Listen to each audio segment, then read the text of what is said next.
Tinatawanan niyo lang naman ako eh. I wanna have this, deep conversation. Let's do deep talk to talk, peeps. Ask me anything except math. Ano hapunan mo, te? I ate. Tinatawanan nila ako dyan. I ate.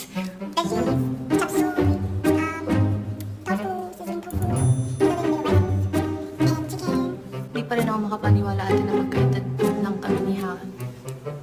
Hindi ako makapaniwala na sa edad ko. Hello! Pinagtitripan niya talaga ako eh. Asa na yun? Ang title daw ng kinanta ko na Pilipinas. Babes. Ano naman kayo eh. Malalang dog show na naman to.